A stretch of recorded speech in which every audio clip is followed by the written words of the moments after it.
So we are here with some other category of polymers called phenol formaldehyde resins.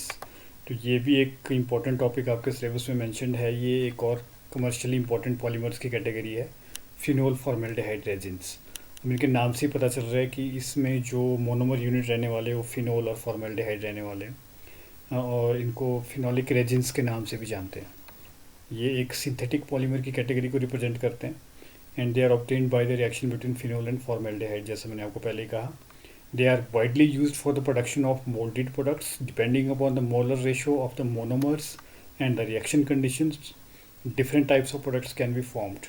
मतलब कि phenol और formaldehyde को जब हम एज मोनोमर यूज़ कर रहे हैं और उनसे जब फिनोलिक रेजिन्स बना रहे हैं, तो मोनोमर्स की रेशो कि फिनोल और फॉर्मेल्डिहाइड किस किस अमाउंट में किस किस रेशो में यूज़ हुआ और रिएक्शन की कंडीशंस क्या थी, high pressure, low pressure, high temperature, low temperature, whatever be the condition, उस हिसाब से हमारे पास डिफरेंट डिफरेंट क्वालिटी के मटेरियल या डिफरेंट डिफरेंट क्वालिटी के फिनोलिक रेजिन्स बन के निकलते हैं और उनकी ऑल टुगेदर प्रॉपर्टीज़ भी डिफरेंट होती हैं। तो इन फिनोल फॉर्मेल्डिहाइड रेजिन्स के केस में in your syllabus there are two special cases which you are suppose to study. One is novolac और जो दूसरा पॉलीमर रहेगा वो बेकेलाइट है। तो let us be first start with novolac. ये novolac, as it has been said, it is a linear polymer. It is produced when ratio of phenol to formaldehyde is greater than 1, यानी कि जब phenol ज़्यादा होगा और formaldehyde थोड़ा कम होगा। Greater than 1 का मतलब है कि फिनोल थोड़ा ज़्यादा अमाउंट में हम ले रहे हैं यहाँ पे। The reaction is carried out under acidic conditions with oxalic acid as preferred catalyst. तो इसमें आप देख रहे हैं कि यहाँ पे एसिड का कैटालिटिक रोल रहने वाला है, और जनरली जो एसिड कैटालिस्ट यूज़ होता है दैट इज़ ऑक्जेलिक एसिड। तो ये एक मोनोमर है phenol, this is another monomer formaldehyde जिसकी हम बात कर रहे हैं। So the polymer, final polymer will be formed by reaction in between these two. और इससे आप देख रहे हैं कि ये एक रिपीटिंग यूनिट जनरेट हो रही है यहाँ पे। तो ये जो रिपीटिंग यूनिट जनरेट हुई, पैरा हाइड्रोक्सी बेंजाइल अल्कोहल कहते हैं इसको। तो ये जब दूसरे किसी फिनोल के साथ रिएक्ट करेगा तो इस तरह से यहाँ से एक मिथाइलिन ग्रुप के साथ एक लिंकेज जनरेट होगी इन दोनों ग्रुप्स में, यानी कि यहाँ से और यहाँ से with the loss of water molecule एक लिंक जनरेट हुआ। ये आपका यहाँ पे दिखाया हुआ कि वाटर मॉलिक्यूल एलिमिनेट हो रहा है यहाँ से। तो ये जो अल्टीमेटली जो मिथाइलिन लिंकेज आ रही है वो कहाँ से आ रही है, फॉर्मेल्डिहाइड का जो ग्रुपिंग है वहाँ से आ रही है। तो ये this is how the polymeric resin is prepared. फिर ये बाकी और मॉलिक्यूल्स के फॉर्मेल्डिहाइड के साथ रिएक्ट करेगा, तो इस तरह से एक चेन बनती जाएगी।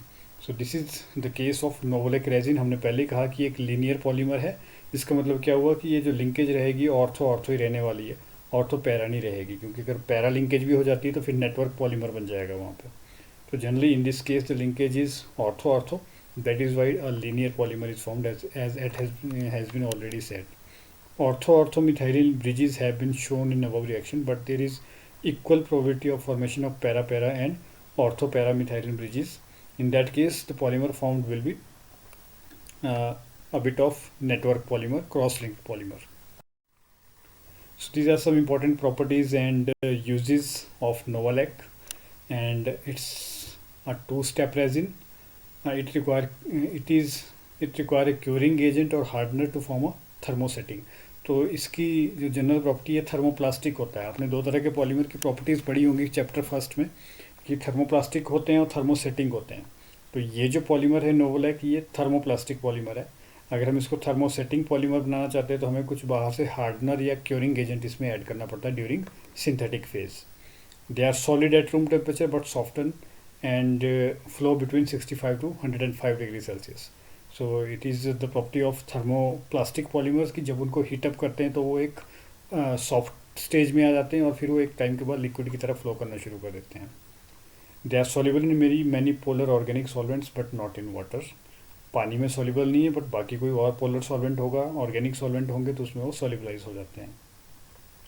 बाई एडिंग हार्डनर्स और more formaldehyde they can be change into bakelite.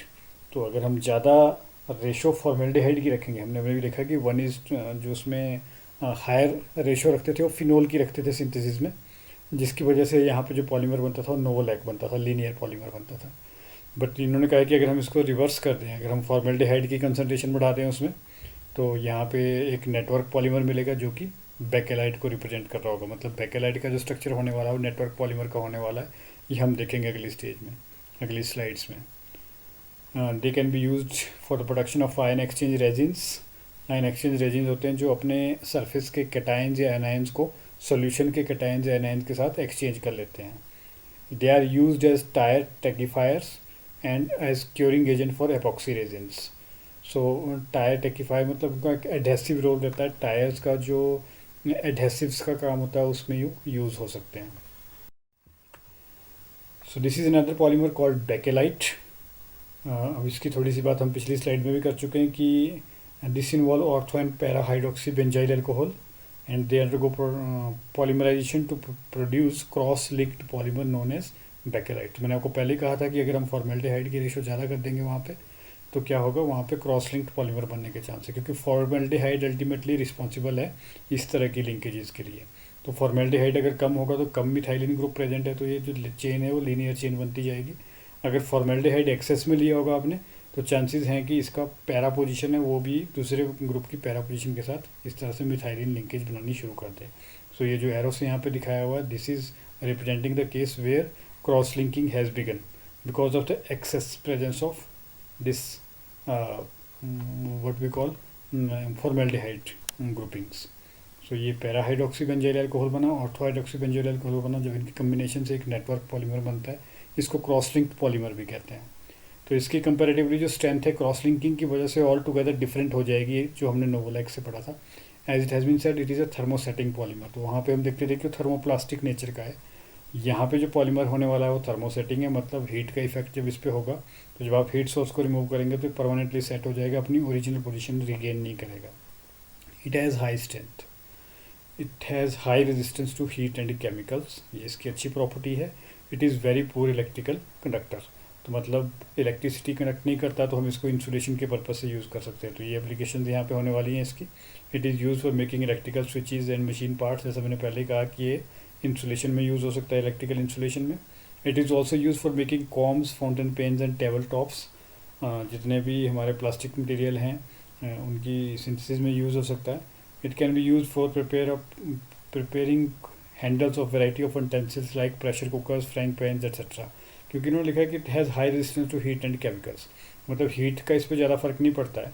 तो हम जितने भी हमारे बर्तन होते हैं जिनको हम हाई टेम्परेचर तक हीट करते हैं उनके हैंडल्स वगैरह जो प्लास्टिक पार्ट बनाने के लिए उसको यूज़ करते हैं। सो this is all in case of bakelite. ये फिनॉल फॉर्मल्डिहाइड रेजिन्स की बात थी। सो अगले लेक्चर में हम कुछ और पॉलीमर्स की बात कर रहे होंगे।